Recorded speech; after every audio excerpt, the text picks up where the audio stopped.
Hello बच्चों, कैसे हो आप लोग।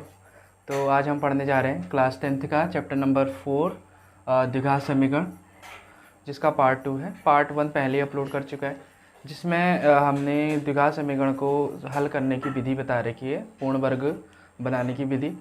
ठीक है, तो आज हम द्विघात समीकरण को हल करने की दूसरी विधि और तीसरी विधि, यानी 3 विधियाँ हैं द्विघात समीकरण हल करने की। तो एक विधि मैंने पहले ही बता दी, पूर्ण वर्ग बनाने की विधि। तो 2 विधि आज हम बताने जा रहे हैं। ठीक है, तो पहली विधि है हमारी, मतलब एक तो पहले बता दी, आज के लिए जो पहली विधि है, यानी दूसरी विधि आप कह सकते हो, पहले वो वाले की, लेकिन आज के लिए हम ये वाला फर्स्ट विधि पढ़ेंगे। कौन सी विधि है आज? द्विघाती सूत्र द्वारा, यानी द्विघाती सूत्र या द्विघाती फॉर्मूला भी आप कह सकते हो इसके द्वारा, या फिर आप कह सकते हो श्रीधराचार्य, इसको भी आप श्रीधराचार्य भी कहते हैं। ठीक है, या श्रीधराचार्य फॉर्मूला भी आप कह सकते हो। दूसरी हम विधि पढ़ेंगे आज, वो है गुणनखंड विधि। ये वाली विधि आपने पहले ही पढ़ रखी है, गुणनखंड विधि। ठीक है, 8th स्टैंडर्ड 9th में आपने गुणनखंड विधि से सॉल्यूशन करना सीख रखा है द्विघात समीकरण का। ठीक है, तो आज हम पढ़ने जा रहे हैं सबसे पहले द्विघाती सूत्र द्वारा किसी भी द्विघात समीकरण को, यानी क्वाड्रेटिक इक्वेशन को सॉल्व करना। ठीक, तो पहले हम ये देख लेते हैं कि द्विघाती फॉर्मूला होता है क्या है। देखो, एक अगर हम जनरल फॉर्म देखें किसी भी द्विघात समीकरण की, तो वो क्या होती है? ax² plus bx plus c equals to 0, ये होती है। ठीक है, ये किसी भी द्विघात समीकरण की क्या है? जनरल फॉर्म है। जनरल फॉर्म यानी व्यापक फॉर्म, व्यापक रूप भी आप कह सकते हो। ठीक है, किसी भी द्विघात समीकरण इसी रूप में होती है। तो फॉर्मूला क्या होता है? x इक्वल्स टू, अगर x की फॉर्म में द्विघात समीकरण दे रखी है, तो x equals to -b plus minus under root b² minus 4ac/2a। देखो, ये भी आया है फॉर्मूला, लेकिन क्या बोलते हैं, इस फॉर्मूले को जो ड्राइव करेंगे वो नेक्स्ट वाली वीडियो लेक्चर में बता दूंगा कि फॉर्मूला कैसा है, बट आज आप यहीं से देख लो। ठीक है, x बराबर -b plus minus under root b² minus 4ac/2a, ये हमारे पास क्या होता है? द्विघाती सूत्र होता है। ठीक, इसके द्वारा हम द्विघाती फॉर्मूला क्या बोलते हैं, द्विघात समीकरण क्या करते हैं? सॉल्व करेंगे। ठीक, अब देखो ये a b c कहाँ से आए हुए, ये आपको दिख रहा होगा। x² का जो गुणांक होगा उसे हम a कहेंगे, और x का जो गुणांक होगा उसे b कहेंगे, लास्ट वाला जो बच गया उसे हम क्या कह देंगे? c कह देंगे। ठीक हो गया, यानी कांस्टेंट वाला टर्म। तो अब इस फॉर्मूले का इस्तेमाल करके हम समीकरण को क्या करते हैं? सॉल्व करते हैं। ठीक है, अच्छा, उससे पहले एक चीज़ बता देते हैं कि आपको पता है कि द्विघात सूत्र है। ठीक है, द्विघात सूत्र है या फिर द्विघात समीकरण है, तो द्विघात समीकरण में x की पावर कितनी है भाई? 2 है। तो जितनी x की पावर ज़्यादा होती है उतनी ही मान निकलते हैं, यानी x की पावर अगर 2 है किसी भी समीकरण में तो उसके 2 मान निकलेंगे। x की पावर अगर 3 है तो उसमें 3 मान निकलेंगे। x की पावर 4 है तो उसके लिए 4 मान निकलते हैं।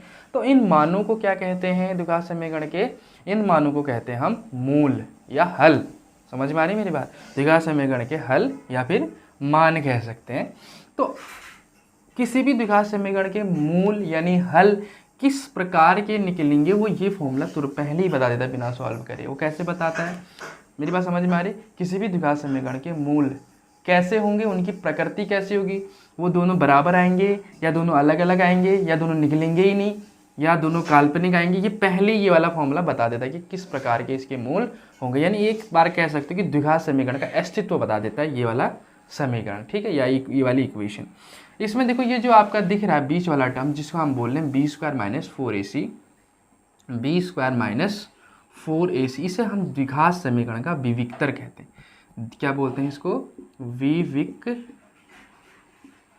द्विघात समीकरण का क्या कहते हैं? इसको विविक्तर कहते हैं।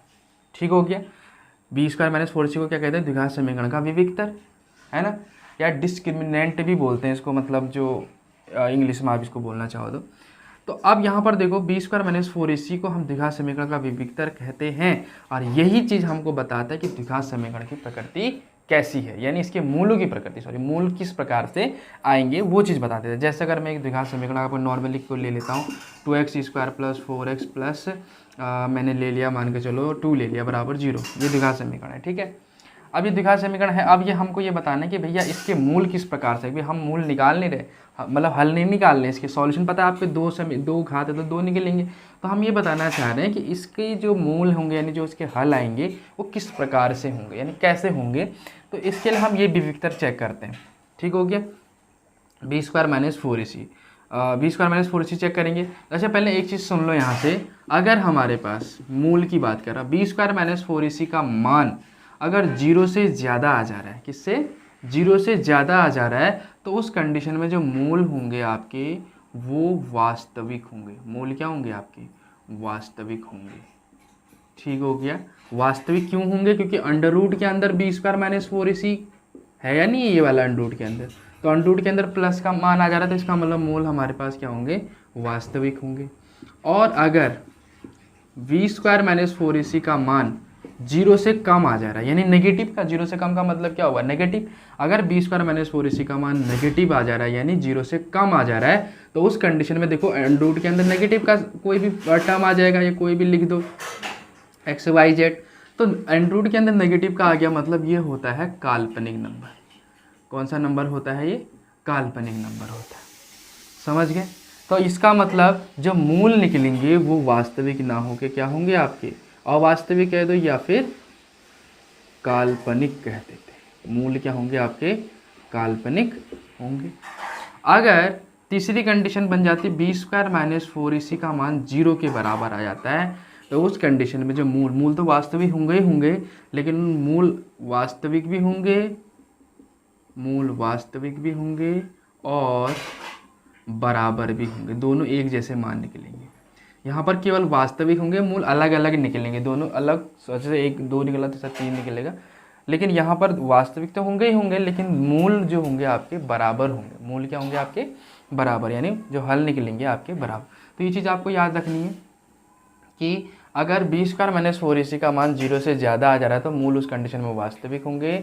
अगर बी स्क्वायर माइनस 4ac का मान 0 से कम आ जा रहा है तो मूल आपके काल्पनिक होंगे। अगर बी स्क्वायर माइनस 4ac का मान 0 के बराबर है तो मूल वास्तविक या फिर बराबर होंगे। तो आइए इस चीज़ को थोड़ा इसमें अप्लाई करके देखते हैं कि वास्तव में ये चीज़ें अप्लाई हो रही हैं या नहीं हो रही हैं। तो देखो चलो मैं इसको मिटा देता हूँ, ये 2 विधियाँ भी पढ़ते हैं। एक पहली विधि चल रहे हैं अभी तो, ठीक है। 2 समीकरण ली थी हमने, इसको दोबारा लिख दे रहा हूँ मैं। समीकरण क्या है? 2x square plus 4x plus 2 equal to 0। अभी हमें ये चेक करना है कि भैया इसके मूल वास्तविक हैं, काल्पनिक हैं या बराबर हैं। तो हम पहले चेक करते हैं बी स्क्वायर माइनस 4ac की वैल्यू, ठीक है। बी कितना है? बी मैंने क्या कहा था? जो x का गुणांक होता है उसे b, x स्क्वायर का गुणांक होता है तो इससे आप आइडिया लगा सकते हो। ये जो जनरल फॉर्म लिखता है a x square plus b x plus c equal to 0, यहीं से आप पता लगा लो कि एक्स स्क्वायर का जो गुणांक होगा उसे ए कहेंगे, एक्स का जो गुणांक उसे बी कहेंगे, बाकी जो बचा उसको सी कह देंगे, ठीक है।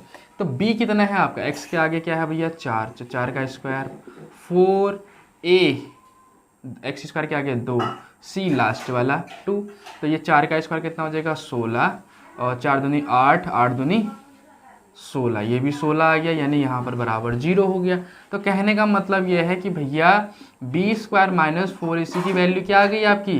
0 के बराबर आ गई। तो हम क्या कहेंगे कि मूल आपके वास्तविक तो होंगे, मूल आपके वास्तविक, मूल आपके वास्तविक तो होंगे, वास्तविक होंगे, लेकिन बराबर भी होंगे।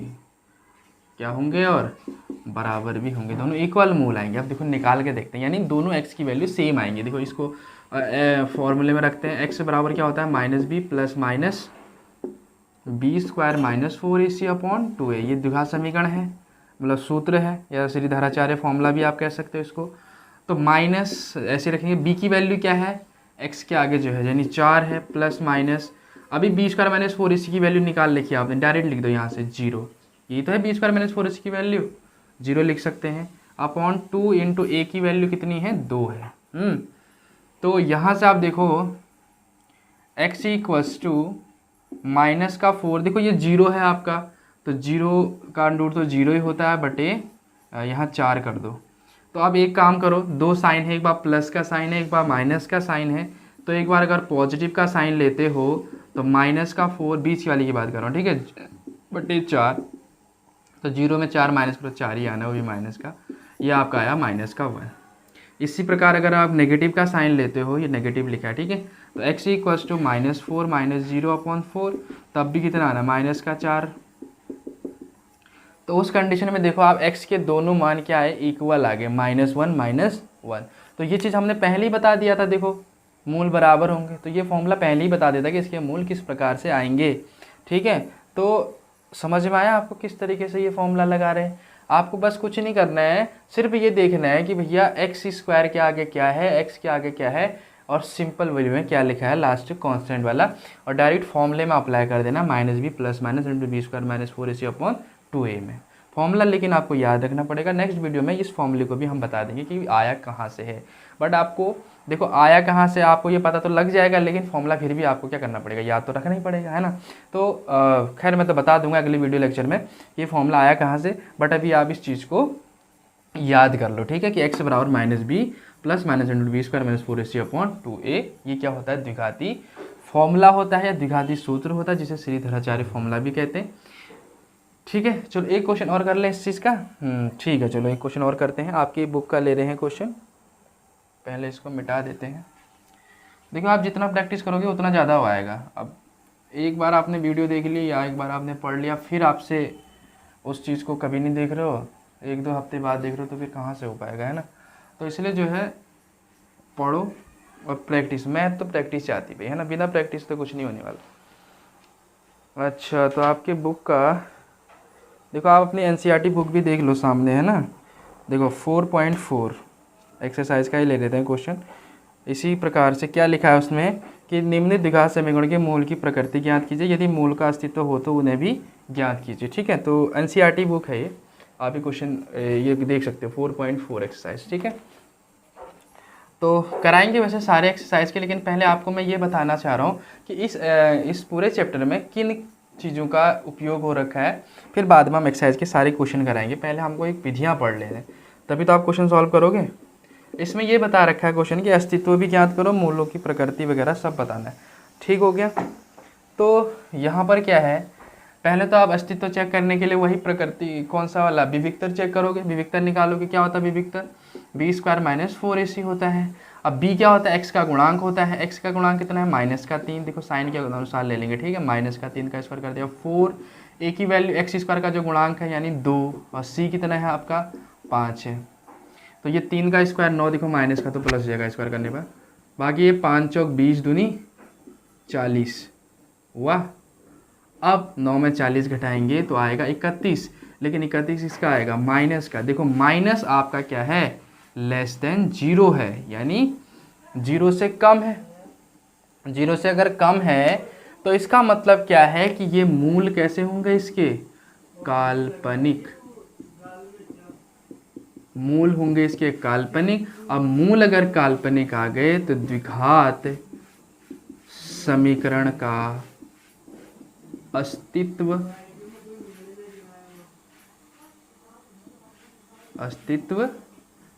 नहीं होगा। क्योंकि अस्तित्व इसलिए नहीं होगा क्योंकि काल्पनिक हो गए। काल्पनिक क्यों हो गए, क्योंकि भैया रूट में आया माइनस का कुछ आ रहा होगा, आपको कितना आ रहा होगा, माइनस का 31 आ रहा होगा। अब बताओ रूट -31 की वैल्यू क्या होती है भाई, माइनस का है, या कैसे निकल पाएगा, ये आपका क्या है, काल्पनिक। इन नंबरों के बारे में भी आप पढ़ोगे फर्स्ट ईयर में जाके, ठीक है, यानी 11th क्लास में। बाकी ये तो आपको समझ में आ गया होगा।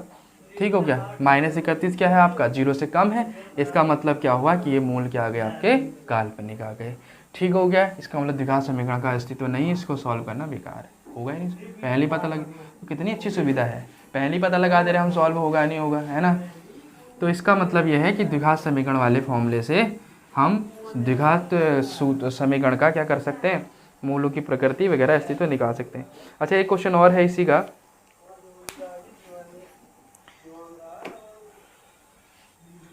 समझ तो आ रहा है ना, ज़्यादा फास्ट तो नहीं हो रहा है।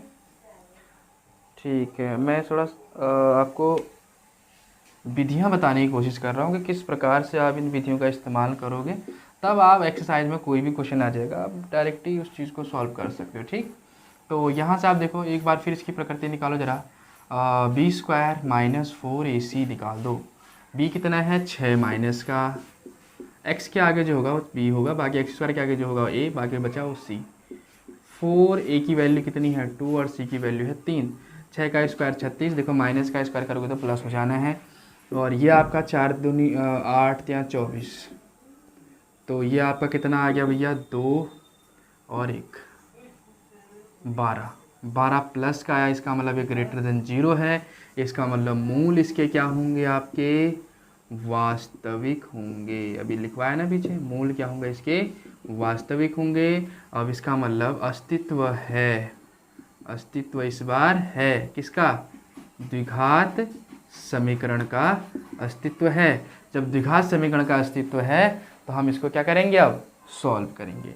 ठीक है, तो ज़रा सॉल्व करो। x बराबर क्या फॉर्मूला होता है, minus B under root plus minus B square minus 4ac upon 2a, ये फॉर्मूला होता है।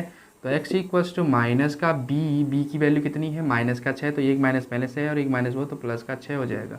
समझ आ रही बात, देखो एक माइनस पहले से, एक माइनस यहाँ से, तो माइनस माइनस क्या हो जाना है, प्लस। और बी स्क्वायर माइनस 4ac की वैल्यू कितनी आई थी, 12, तो ये पूरी जगह 12 रख देंगे अपॉन 2a का मान कितना है, 2 है। तो यहाँ से x equals to 6 plus minus under root 12/4। तो इस कंडीशन में एक बार आप प्लस का साइन लो, प्लस का साइन लोगे तो ये देखो x इक्वल्स टू कितना आएगा, 6 प्लस अंडर रूट 12/4। और अगर इसमें और चीज़ अगर आप कुछ करना चाह रहे हो तो इसको ऐसे भी लिख सकते हो, 6 प्लस, देखो 12 को लिख सकते हैं 4 गुणा 3, 4 का बाहर निकल जाएगा 2 और 3, 2 अंडर रूट 3 लिख सकते हैं बटे 4। और यहाँ से 2 कॉमन आ जाएगा तो अंदर क्या बचेगा, इधर लिख देते हैं, 2 कॉमन आएगा तो यहाँ 3 और यहाँ अंडर रूट 3/4 और 2 दूनी 4, तो उस कंडीशन में 3 प्लस अंडर रूट 3/2 हो जाएगा। आया समझ में, 12 को लिख दिया मैंने 4 गुणा 3, 4 का अंडर रूट कितना निकल के आ गया 2, बचा हमारे पास कितना 3 अंडर, तो इसका मतलब 2 कॉमन आ गया तो 2 3 6, बाकी अंडर रूट 3, 2 दूनी 4, तो 3 प्लस अंडर रूट 3/2। अगर हम नेगेटिव का साइन लेते हैं तब भी सेम क्वेश्चन आना है, बट माइनस का फ़र्क आ जाएगा यहाँ पर /4। अब इसमें से वही चीज़ करोगे तो x इक्वल्स टू सेम आएगा ना, 3 बस माइनस का अंडर रूट 3/2 आ जाएगा बस यहाँ पर, और कुछ नहीं। ठीक है, बच्चे करें, आ रहा है नहीं आ रहा है, हाँ ठीक है आ रहा है। तो समझ में आ गया बात किस तरीके से करनी है ये क्वेश्चन, है ना, एक क्वेश्चन समझ में आ गया किस प्रकार सॉल्व करना है। तो ये था हमारा द्विघात समीकरण को सॉल्व करने का तरीका। और द्विघात समीकरण हमको ये बताता है कि मूल किस प्रकार से होंगे, इनकी प्रकृति कैसी होगी, और इसको सॉल्व करें या ना करें आगे। ठीक है, प्रकृति अगर इनका अस्तित्व सही है तो सॉल्व करेंगे, नहीं है तो फिर सॉल्व नहीं करेंगे। अस्तित्व कब नहीं होगा, जब बी स्क्वायर माइनस 4ac का मान 0 से कम आएगा, यानी नेगेटिव का आ जाएगा। ठीक, समझ आया। अब दूसरी विधि पढ़ें। ओके,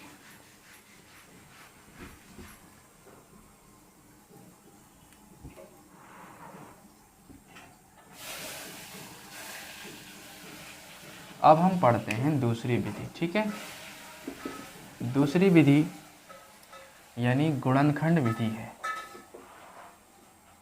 गुणनखंड विधि तो आपने पहले भी पढ़ रखी है, तो एक बार और देख लेते हैं।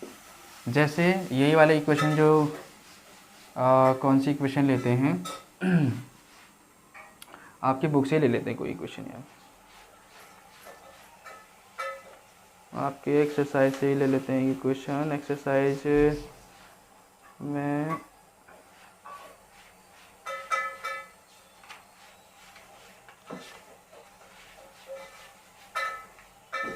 ये है 2x² minus 5x plus 3 equal to 0, ये इक्वेशन है।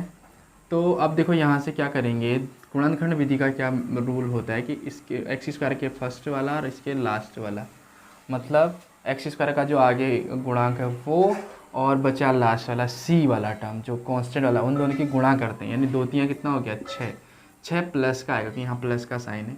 तो 6 को ऐसे 2 भागों में तोड़ो कि उनको गुणा करने पर तो 6 आना चाहिए, लेकिन प्लस जो साइन यहाँ पर प्लस करने पर कितना आना चाहिए 5। तो देखो कितना आएगा 3 और 2, देखो 3 दूनी 6 हुआ, गुणा करने पे 6 आ गया, प्लस करने पे कितना आ गया आपका 5। तो मैं इसको ऐसे लिख सकता हूँ 2x², इस 5 को मैं क्या लिख सकता हूँ 3 प्लस 2, बाहर से इसका x लगा है, और 3 इक्वल्स टू 0। तो 2x², x अंदर गुणा करेंगे तो 3x हो जाएगा, 2 में करेंगे तो 2x हो जाएगा, ये माइनस और ये प्लस हो जाएगा आपका माइनस, और ये प्लस का आपका 3 आ गया इक्वल्स टू 0। इन दोनों में देखो 2 2 का पेयर बना रहे हैं, इसमें देखो क्या कॉमन आ रहा है, 2 और 3 में तो कुछ कॉमन नहीं आएगा, लेकिन x दोनों के पास है तो x कॉमन आएगा। कॉमन हमेशा देखो जो दोनों में होता है उपस्थित और जो कम मात्रा में है। देखो एक्स स्क्वायर तो नहीं आएगा ना, क्योंकि एक्स स्क्वायर इसके पास नहीं है। एक्स आ सकता है क्योंकि एक्स इसके पास भी है, इसके पास भी मिल जाएगा आपका, ठीक है। 2x है ना इसके पास, तो 2x बचेगा यहाँ पर। कॉमन एक बाहर आ गया तो 1x बचेगा, बाकी इसमें तो 1x बाहर आ गया तो क्या बचेगा, 3 बचेगा। और इसमें कुछ कॉमन नहीं है, ना x है ना 2 ना 3, जब कुछ कॉमन नहीं होता तो एक कॉमन आ जाता है। तो एक कॉमन माइनस का आएगा, तो जो माइनस का है वो प्लस हो जाएगा, और जो प्लस का है वो क्या हो जाएगा आपका, माइनस हो जाएगा।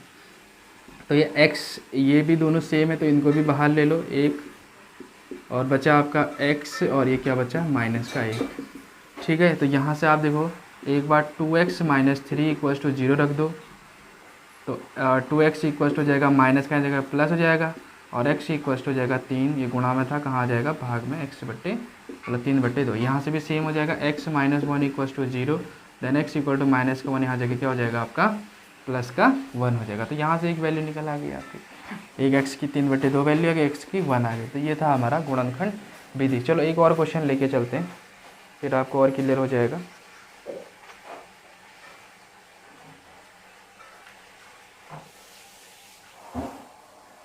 ठीक है, इसको ज़रा मिटा देते हैं, समझ आया ना ये।